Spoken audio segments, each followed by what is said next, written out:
Di antara hikmah disyariatkannya haji dan umrah adalah untuk membersihkan jiwa dari pengaruh-pengaruh dosa sehingga mampu dan layak menerima kemuliaan Allah Ta'ala di akhirat. Di akhirat kelak berdasarkan sabda Rasulullah SAW, man hajja hadal bait atau man hajja hadal baita falam yarfuth walam yafsuq kharaja min dunubika yawma waladathu ummuh.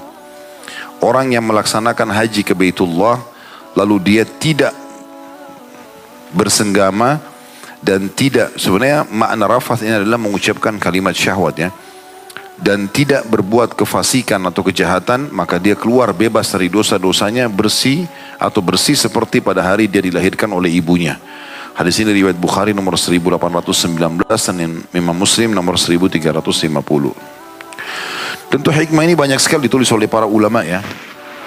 Tidak kurang dari 20 sampai 30 hikmah dalam masalah haji dan umrah.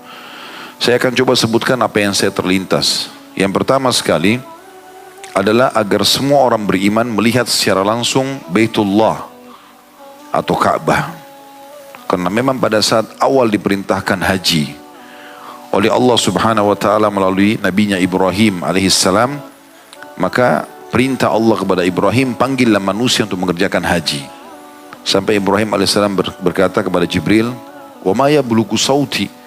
Sampai di mana suaraku bisa memanggil manusia nih? Maka Jibril mengatakan, tugasmu hanya menyampaikan saja.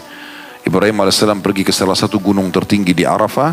Kemudian beliau mengangkat suaranya untuk memanggil orang haji. Maka datanglah orang-orang pada saat itu haji. Suara Ibrahim AS disampaikan oleh Allah kepada semua orang beriman di pelosok muka bumi ini. Maka memang di sini dipanggil untuk datang melihat Baitullah sebagai kesaksian bahwa saya memang ada rumahnya Allah di muka bumi. Dan ini bukan baru kita, umat Muhammad SAW. Seluruh umat-umat sebelum kita mengetahui tentang Baitullah ini. Disebutkan dalam buku-buku sirah atau sejarah bagaimana awal tersebarnya agama Yahudi di Jazirah Arab. Itu disebabkan karena ada satu orang namanya Tabban As'ad. Orang ini Raja Yaman. Dia suka berdagang, bisnis. Kemudian dia pernah mampir ke kota Madinah, membawa anaknya di sana karena anaknya juga suka berbisnis. Terjadilah interaksi bisnis antara anaknya dia sama orang-orang Mekah. Setelah selesai terjadi transaksi, maka Tabban ini meninggalkan anaknya di sana, dan anaknya ternyata cekcok dengan masyarakat Madinah, terbunuhlah dia, ribut dengan masyarakat, terbunuh. Tabban marah, dibentuk pasukan besar dari Yaman menuju ke Madinah. Lalu dia mengepung Madinah, terjadi peperangan. Pada saat itu dia sempat kagum dengan penduduk Madinah. Karena dia belum pernah menghadapi peperangan seperti peperangan menghadapi masyarakat Madinah yang nanti setelah Nabi SAW lahir menjadi kaum Ansar. Gitu kan? Orang-orang yang mulia. Jadi mereka pagi hari sampai siang itu bertempur, berperang sama musuhnya. Tapi di sore hari dan malam hari mereka mengirimkan obat dan makanan buat musuh-musuhnya. Ya. Tapi itu tidak mengoyahkan niatnya. Sampai keluar dua pendeta Yahudi dari Madinah, dari dalam Madinah, lalu menanyakan, wahai raja, apa yang anda inginkan? Dia bilang, saya ingin hanguskan bumi kota ini dan menghukum penduduknya. Kenapa anak saya dibunuh? Maka kedua pendeta itu mengatakan, anda tidak akan bisa. Kenapa nggak bisa? Karena ini adalah mahjarun Nabi, tempat hijrahnya Nabi. Apa yang kau maksudkan dengan Nabi? Ditanyalah agama Yahudi, dijerangkanlah oleh kedua pendeta tersebut. Dan mereka kedua pendeta itu mengetahui yang akan hijrah adalah Nabi SAW. Intinya pada saat itu Tabban As'ad masuk agama Yahudi, menganut agama Yahudi pada saat itu. Kemudian dia mengajak kedua pendeta ini menuju ke Yaman dengan tujuan agar negeri Yaman bisa meninggalkan penyembahan api pada saat itu. Menuju ke Yaman, rupanya mereka melewati Mekah. Mereka melewati Mekah karena kalau kita petahkan Jazirah Arab, Madinah itu ada di utara Jazirah Arab, di bawahnya ada Mekah, di bawah sekali di selatan ada Yaman. Berarti orang kalau dari Madinah mau ke Yaman melewati Mekah. Ya. Zaman dulu jalurnya begitu. Walaupun sekarang juga tetap seperti itu, cuma mungkin jalur pesawat cukup banyak sekarang ya, atau jalur darat. Tapi zaman dulu jalur setapak, itu padang pasir. Memang cuma dari jalur Madinah ke Mekah. Makanya dulu orang-orang Mekah pun kalau berdagang ke negeri Syam pasti melewati Madinah. Kafilah-kafilahnya ditahan oleh kaum muslimin. Gitu kan. Ringkas cerita teman-teman sekalian, sampailah di Mekah. Kemudian ada suku namanya Huzail. Suku ini tidak menyukai penduduk Yaman, tidak suka juga. Berarti penduduk Yaman Tabban As'ad. Tidak menyukai juga penduduk Mekah. Selalu ribut. Maka mereka datang kepada Tabban sambil mengatakan, wahai raja, maukah anda harta yang banyak dan tidak ada kekuatan yang bisa melawan anda? Kata Tabban, tentu saja. Lalu mereka mengatakan di dalam kota ini di Mekah ada satu rumah, maksudnya Ka'bah. Di bawahnya banyak tertimbun harta. Memang zaman itu orang-orang karena memuliakan Ka'bah, walaupun mereka menyembah berhala, tapi mereka banyak yang mendatangkan emas, taruh di dalam Ka'bah, ada yang menimbunnya di dalam Ka'bah. Jadi banyak sekali perhiasan-perhiasan di situ. Maka Tabban Asad mengatakan, tentu saya mau. Disiapkanlah pasukan, waktu lagi gemuruh pasukan disiapkan. Kedua pendeta Yahudi ini lalu mengatakan, anda mau kemana? Dia bilang, saya mau ke Mekah. Ini katanya di sini ada satu rumah, banyak perhiasan, masyarakatnya lemah, saya bisa ambil. Maka kata kedua pendeta tersebut dalam riwayat-riwayat yang sahih dalam sirah, ya, bahwasanya sesungguhnya anda dapat berita dari mana? Kata Tabban Asad, dari suku Huzail. Maka kata kedua pendeta tersebut, sungguh Huzail tidak mau untuk anda kecuali kehancuran. Gak bisa buat apa-apa. Kami tidak pernah mengetahui, ini saksi bahasan kita, kami tidak pernah mengetahui ada rumah Allah di muka bumi kecuali ini.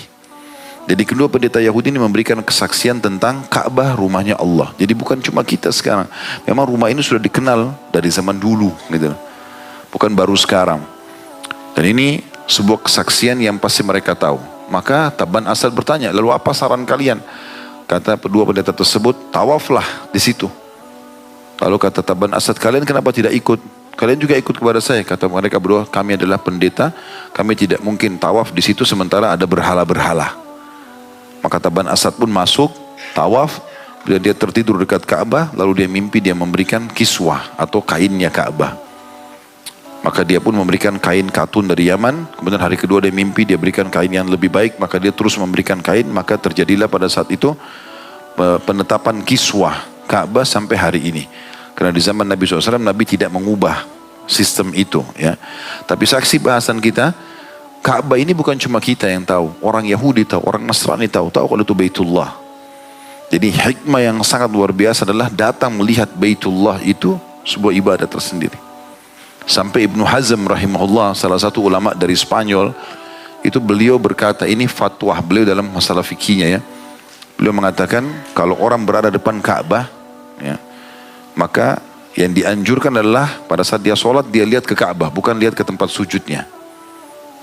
Ini pendapat beliau, Ibnu Hazm. Walaupun umumnya jumhur ulama mengatakan tidak. Tetap saja kita jalankan sunnah Nabi untuk melihat ke tempat sujud. Tapi karena ingin memuliakan Ka'bah dan melihatnya, sampai beliau mengatakan, kalau depan Ka'bah itu dalam fikihnya, dan itu diamalkan pada saat itu oleh banyak orang. Ya, sampai sekarang pun masih ada yang menerapkan fikih Ibnu Hazm.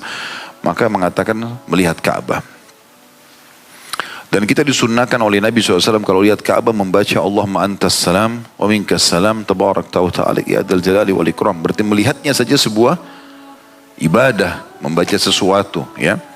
Jadi ini hikmah yang luar biasa.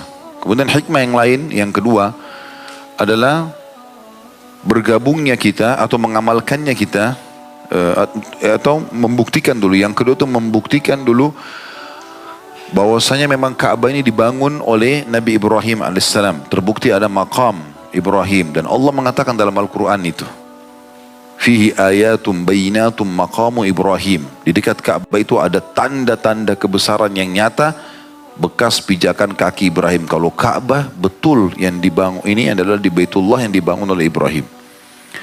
Makanya sampai semua orang yang tawaf, ya, umrah ataupun haji, disunnahkan setelah tawaf sholat 2 rakaat di belakang maqam Ibrahim. Untuk mengenang itu memang khusus.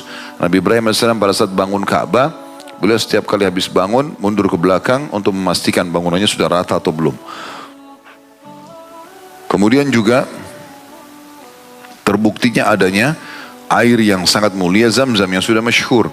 Di antara hikmah adalah meminum langsung Zamzam dari sumbernya, ya. Bahkan sebagian ulama mengatakan siapa minum Zamzam langsung dari Masjidil Haram, maka Zamzam itu mengandung 2 manfaat besar. Manfaat yang pertama adalah manfaatnya sebagai air Zamzam yang memang Allah berikan di situ kalau minum mustajab doa dan bisa mengenyangkan, ya, bisa menggantikan fungsi makanan.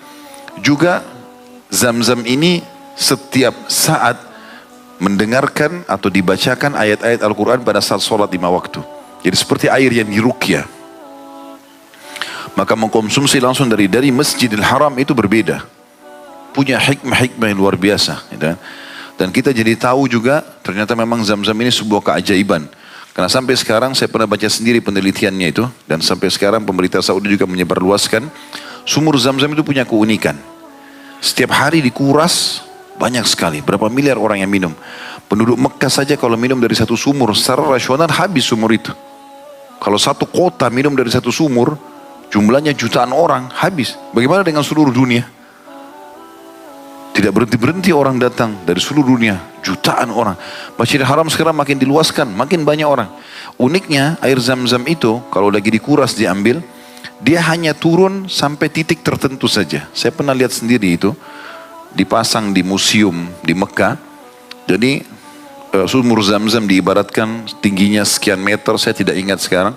Air Zam-zam itu selalu kalau dikuras. Hanya turun sampai titik tertentu. Sampai dikasih warna di sumur itu. Ada foto-fotonya juga, dikasih ke warna. Yang uniknya sebanyak apapun air Zam-zam dikuras tidak pernah turun dari garis itu. Tidak pernah sampai ke mata airnya langsung. Dan dalam hitungan menit saja, kalau sudah berhenti dikuras, dia akan naik dan sampai garis tertentu saja. Tidak pernah meluap, tumpah. Selalu naik, jadi selalu ada di antara dua ini saja. Itu nggak mungkin terjadi. Sebuah kejadian yang memang di luar akal manusia yang membuktikan itu adalah ada campur tangan ilahi Allah subhanahu wa ta'ala. Ini sendiri punya hikmah karena orang haji dan umrah pasti akan konsumsi ini. Yang keempat hikmah yang diambil juga oleh para ulama adalah bertemunya antara muslim sama muslim yang lain. Jadi kita pada saat umrah, kita pada saat haji, kita jadi sadar bukan cuma kita orang Islam ini. Sebelah kita tawaf ada orang hitam, sebelah kita ada orang bule, sebelah kita ada orang Arab, ada orang Melayu, semuanya ada. Dan ternyata kita tidak sendirian. Dan umat ini umat yang bergerak. Jumlahnya selalu banyak. Berarti menandakan agama ini juga agama yang benar. Penganutnya makin banyak gitu kan. Makin disoroti, makin ditekan, makin disebarkan berita negatif, makin banyak. Dan sudah ada pengakuan, penelitian secara internasional kalau agama yang paling berkembang adalah Islam. Dan kita sebagai orang Islam tidak perlu ragu dengan masalah itu. Ada penelitian, tidak penelitian kita sudah yakin. Bahkan di akhir zaman nanti kata Nabi SAW tidak ada rumah kecuali akan menganut Islam. Baik dalam keadaan mulia, dia mau terima atau dia terhina. Yang tidak mau masuk Islam di zaman Nabi Isa AS turun nanti, itu terima Islam atau dibunuh. Semua seluruh dunia ini akan menjadi Muslim. Ya, itu juga hikmah yang luar biasa. Kemudian adanya kesetaraan hikmah yang lain, yang kelima. Pada saat orang lagi di Arafah, di Muzdalifah, di Mina, atau lagi tawaf, laki-laki semua pakai baju yang sama. Mau presiden, mau masyarakat biasa, sama bajunya. Dianjurkan untuk tidak berjahit, kalau laki-laki, warnanya putih. Kita tidak bisa bedakan mana presiden, mana pedagang, mana ini. Kecuali mungkin cuma menggunakan nama travelnya. Tapi pada saat tawaf, pada saat sa'i, gitu kan.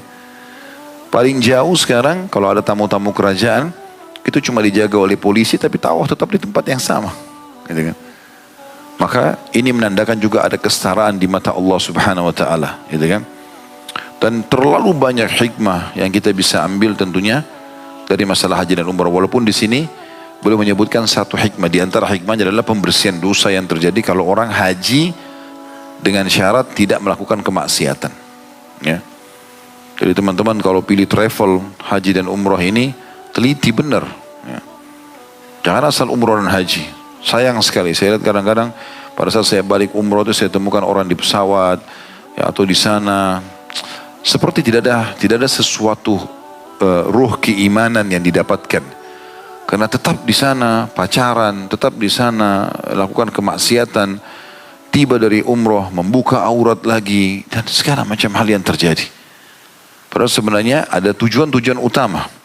Dan Anda kalau hadir di sini punya travel haji dan umrah bertakwa kepada Allah Subhanahu wa taala, maka harusnya menjadikan itu ajang dakwah.